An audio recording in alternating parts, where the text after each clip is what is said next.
प्रदेश भर में महिलाओं के खिलाफ आपराधिक वारदातें रुकने का नाम नहीं ले रही हैं। कानून व्यवस्था लगातार सवालों के घेरे में है। खरगोन, जबलपुर, सतना और नरसिंहपुर की बेटियों के बाद अब छतरपुर में भी एक नाबालिग के साथ शर्मसार कर देने वाली वारदात सामने आई है। हरपालपुर इलाके के गुड़गांव में दो युवकों ने एक नाबालिग के साथ सरेआम छेड़छाड़ की घटना को अंजाम दिया। जब नाबालिग के पिता ने छेड़छाड़ का विरोध किया तो उनके साथ जमकर मारपीट की गई। मामले की गंभीरता को देखते हुए पुलिस ने तुरंत आरोपियों के खिलाफ मामला दर्ज कर लिया और एक आरोपी को भी गिरफ्तार कर लिया है, जबकि दूसरा आरोपी फरार बताया जा रहा है।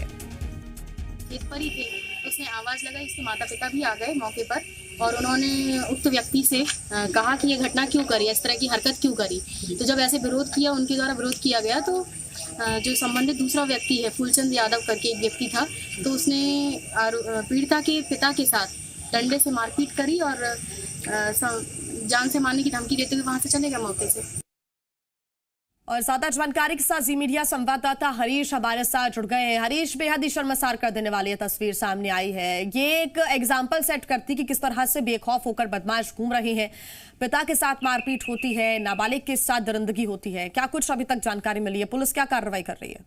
बिल्कुल, जैसे ये मामला पुलिस के सामने आया तो पुलिस ने तत्काल इसके खिलाफ दोनों आरोपियों के खिलाफ मामला दर्ज कर लिया, जिसमें एक आरोपी को रात में ही गिरफ्तार कर लिया।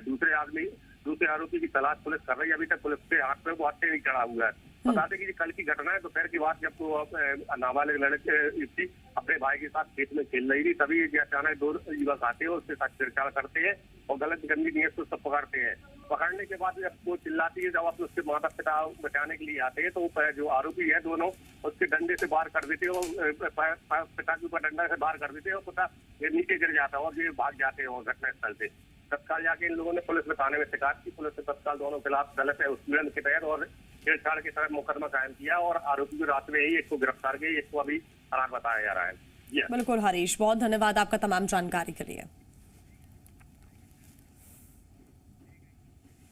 खरगोन के मारूगढ़ में नाबालिग से गैंगरेप के मामले में पुलिस के हाथ अब तक खाली हैं। पुलिस के हाथ अब तक एक बाइक के अलावा और कुछ नहीं लगा है। 2 से 3 दिन का वक्त हो चला है, लेकिन अभी तक पुलिस के हाथ खाली है। डीआईजी ने कार्रवाई करते हुए लापरवाही बरतने के आरोप में डायल 100 के आरक्षक बलवीर यादव को सस्पेंड कर दिया है। बताया जा रहा है कि पीड़िता के भाई ने घटना वाली रात फोन कर सूचना देकर मदद मांगी थी, लेकिन डायल 100 मौके पर 1.5 घंटे बाद पहुंची, जिसके चलते आरोपी मौके से पैदल ही फरार होने में कामयाब हो गए। और इस बीच देर शाम इंदौर आईजी योगेश देशमुख घटना स्थल पर पहुंचे और घटना की सिलसिलेवार अपडेट्स दी।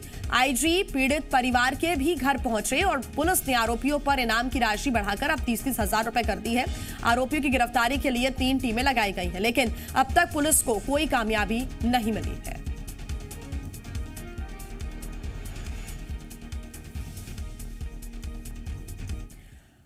नरसिंहपुर में गैंगरेप पीड़िता की आत्महत्या के मामले में एफआईआर दर्ज नहीं करने वाले चौकी प्रभारी के खिलाफ केस दर्ज कर गिरफ्तार कर लिया गया है। पूरे मामले में सीएम शिवराज सिंह चौहान ने खुद संज्ञान लिया था और चौकी प्रभारी के खिलाफ केस दर्ज कर गिरफ्तारी के आदेश दिए थे। इससे पहले सीएम ने एडिशनल एसपी और गाडरवारा एसडीओपी को भी तत्काल हटाने के निर्देश दिए थे। साथ ही एसपी से पूरे मामले में स्पष्टीकरण मांगा था। बता दें आपको कि 28 सितंबर को आदिवासी महिला के साथ 3 लोगों ने गैंगरेप किया था, जिसकी शिकायत परिवार लेकर महिला परिवार के साथ गोटी टोरिया पुलिस चौकी पहुंचे थे, जहां आवेदन लेकर दूसरे दिन मेडिकल कराने की बात कहकर वापस भेज दिया गया। दूसरे दिन भी पीड़ित की रिपोर्ट नहीं लिखी गई, जिसके बाद 30 सितंबर को पीड़ित महिला अपने पति और जेठ के साथ चीचली थाने पहुंची। आरोप है कि थाने में महिला की फरियाद सुनने की बजाय पति और जेठ को लॉकअप में बंद कर दिया गया। गैंगरेप पीड़ित से गाली गलौज की गई। आरोप है कि महिला के परिजनों को छोड़ने के बदले पैसे भी लिए गए और इस पूरी घटना में सियाहत गैंगरेप पीड़ित ने फांसी लगाकर खुदकुशी कर ली। गैंगरेप पीड़ित की मौत के बाद खुद को बचाने के लिए पुलिस ने आनन फानन में एफआईआर जरूर दर्ज की, जिसमें गैंगरेप के 3 आरोपी और खुदकुशी के लिए उकसाने के 2 आरोपी बनाए गए थे और सभी को गिरफ्तार भी कर लिया गया है। ज्यादा जानकारी के साथ जी मीडिया संवाददाता नरसिंहपुर से शैलेंद्र हमारे साथ जुड़ गए हैं। शैलेंद्र, फिलहाल क्या कार्रवाई हो रही है? क्योंकि जब एक हादसा हो जाता है उसके बाद भी पुलिस सतर्क नहीं रहती, लेकिन जब पीड़ित थक हार कर न्याय की गुहार लगा रही है, लेकिन उसके बाद भी जब न्याय नहीं मिल रहा है तो एक ही रास्ता बचता है और वो है आत्महत्या का। जब ये कदम उठाया गया तब कार्रवाई हुई। क्या इसी बात का इंतजार करता है प्रशासन? देखिए जी, ये बिल्कुल आप सही कह रही हैं। जो स्थिति बहुत गंभीर मामला था ये, और जिस तरह पुलिस ने इसे ढिलाई से लिया बेहद ही शर्मनाक था, जिले के लिए भी और प्रदेश के लिए भी। प्रदेश के मुखिया ने जब इसमें संज्ञान लिया, कल जब प्रदेश के मुख्यमंत्री शिवराज सिंह ने इसमें खुद आगे चलकर पहल की, तब जाकर जो है सुबह जो थाना प्रभारी था उस तत्काल उस समय के जो मिश्री लाल, उनको तत्काल गिरफ्तार किया गया और उनके ऊपर मामला दर्ज किया गया। वहीं पांचों आरोपी पुलिस ने सक्रियता दिखाई। रात भर के अंदर 10 घंटे के अंदर पांचों आरोपियों को गिरफ्तार करके उनसे अभी पूछताछ जारी है।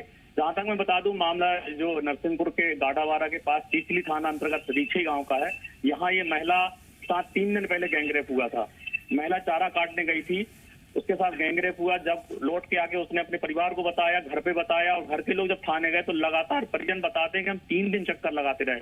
पुलिस ने उल्टे उन पर ही डांट फटकार लगाई, कुछ उनसे पैसे की मांग की, उल्टा उनको ही फंसाने के चक्कर में पुलिस लगी रही। पुलिस की गंभीर लापरवाही से दिखाई दी। इसके बाद में थक हार कर जब महिला को कुछ समझ में नहीं आया, शर्म। दूसरी बात, मैं आपको एक बहुत बड़ी बात बता दूं कि इसमें जो 2 आरोपी हैं, वो 2 आरोपी ऐसे हैं जिन्होंने आत्महत्या के लिए उकसाया। मतलब जो आरोपी थे जिन्होंने बलात्कार किया था, उनके जो परिजन थे, उन लोगों ने उससे 2 आरोपी वही लोग बनाए गए हैं। उनसे उन्होंने ये कहा कि जो महिला है तुम खुद गंदी हो, इस तरह के उसके ऊपर पत्तियां कसी गई, जिसे लेकर महिला रात भर पीड़ित रही और सुबह उसने फांसी लगा ली थी।